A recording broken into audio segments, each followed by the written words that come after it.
So I think we're speaking uh, in sort of idealistic terms about the power of capitalism when it works well. Is there any aspects that you think that don't work well in a free market? In all the basic pragmatic truths that we were talking about, is there ways it can go wrong? So I would first argue that we have never seen an actual purely free market. Um, Closest example would be,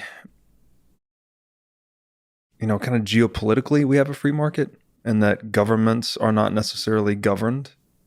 Um, Hmm. but they are premised on governing large groups of individuals. So that's not, doesn't exactly, You mean between governments? yes. See, but isn't there still so a free market? Maybe you can correct me. Is a free market still grounded in the ideas of property rights and all those kinds of things, right? Yes, So governments tend to also sometimes be violent towards each other, that's right. so they don't respect all the basic aspects of capitalism. That's right. So maybe another way to look at this is that gold is the original governor of government, actually. Hmm. And this is the reason governments have abused and gone off of the gold standard. So historically, if you are a bank or a nation state and you produce more currency than your gold reserves can justify, then gold will flow out of your bank or out of your country. So there's this natural check um, via the money via capitalistic money, which is gold, right? Gold was selected by the free market. It's not decreed by a government. It provided this natural check on government action. So I guess to get back to the original question is we've never seen a pure free market because money has always been monopolized and coerced, frankly. So to try and answer what goes wrong with a free market is really difficult because we've never actually seen it. And I would define free market is one in which government only protects life, liberty, and property. And so that has a very minimal role in society. Again, just as network security for the economic trade network. And any government function that goes beyond those three core functions, which by the way are pretty much the core tenets of morality as well. So government's just really intended to preserve, natural law, if you will. Anything that goes beyond that moves us closer to an unfree market. So every regulation, every act of coercion is actually a gradation closer to a purely unfree market, which would be a monopoly. So in terms of what I guess theoretically we could say goes wrong in the free market is that it's volatile. It's trading off, it's accepting short term volatility in exchange for less long run volatility. Yeah. And this tends to be the way of nature, by the way. So if we could look at something like there's a region in North America called Baja California, and it runs into the United States and it runs down into Mexico as well. So the same topology, but two different jurisdictions.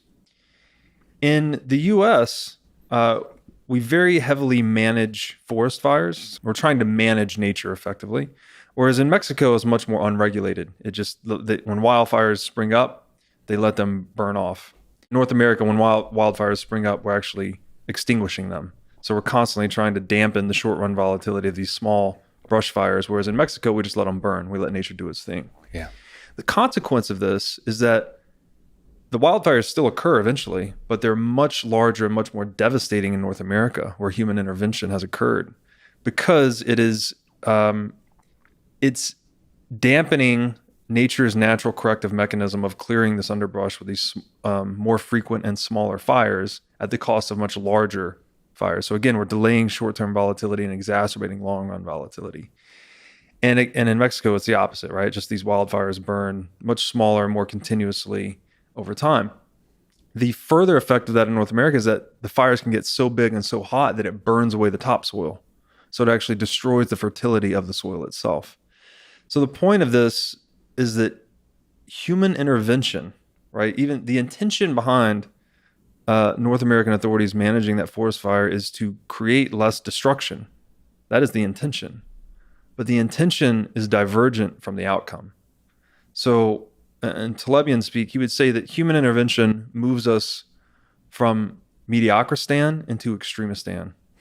So mediocristan would be something much more like nature, where, for instance, you can't double your body weight in a day. Probably can't even do it in a year, right?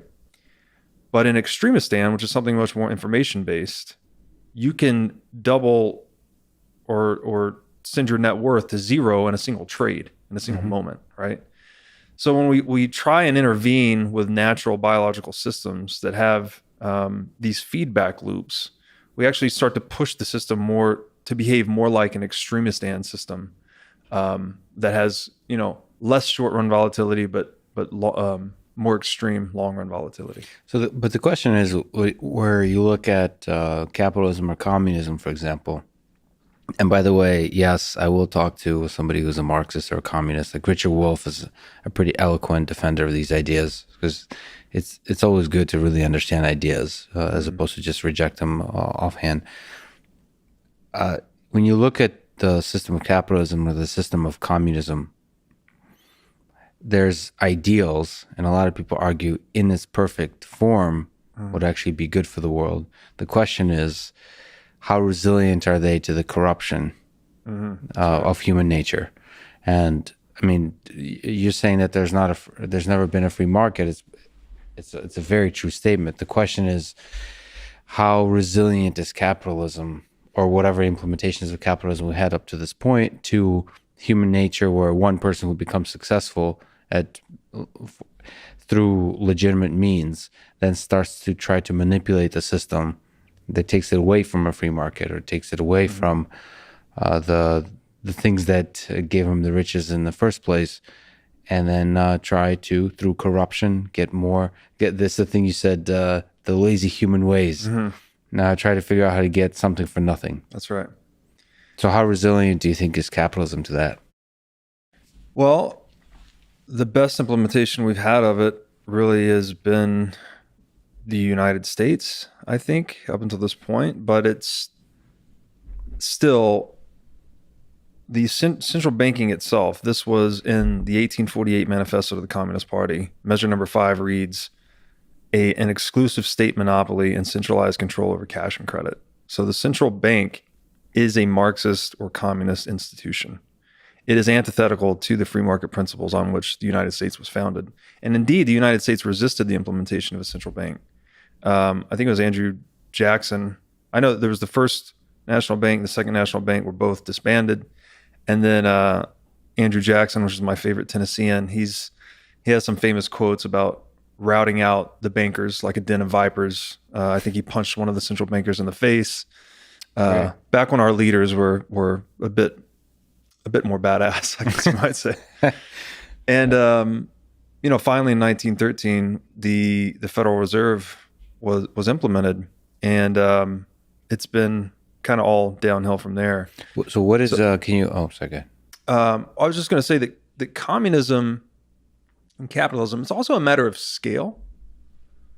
The ideal behind communism is from each according to their ability, to each according to their need. Sounds beautiful, right? Sounds like a great, peaceful, harmonious way to organize ourselves.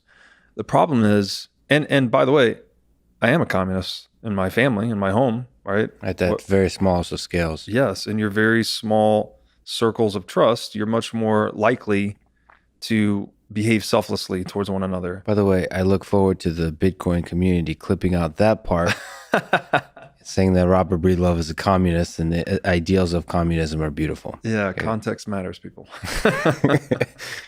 Sorry, go ahead. But to your point, it does not scale, right? As we move into this larger system of socioeconomic cooperation, which is necessary to deepen the division of labor, to generate more wealth, right? We need to interact with one another on much larger scales than this communistic utopian ideal.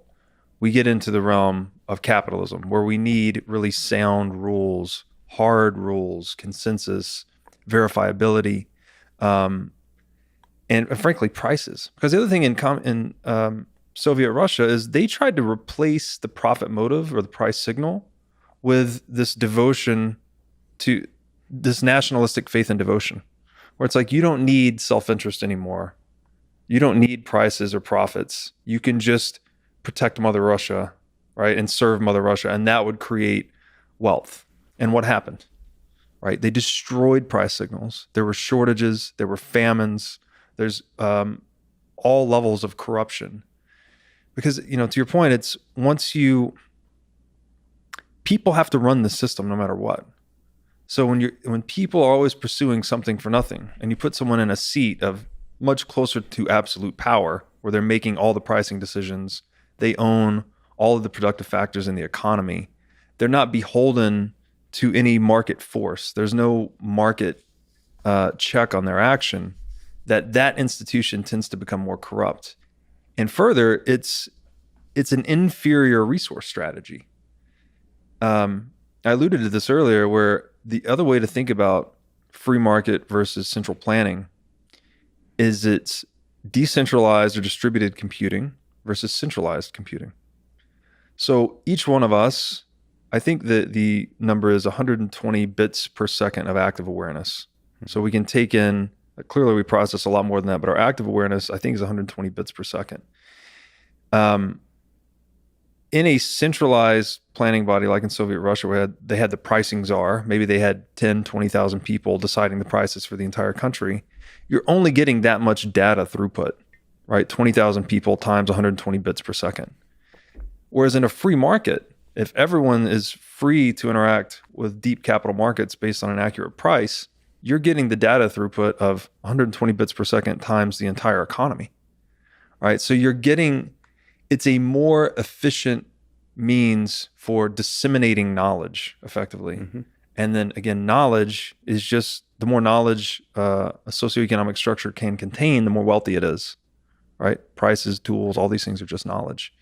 So in that respect, that's why something like capitalism, even in its marginalized form, state capitalism, outcompetes communism. It's distributed computing versus centralized computing.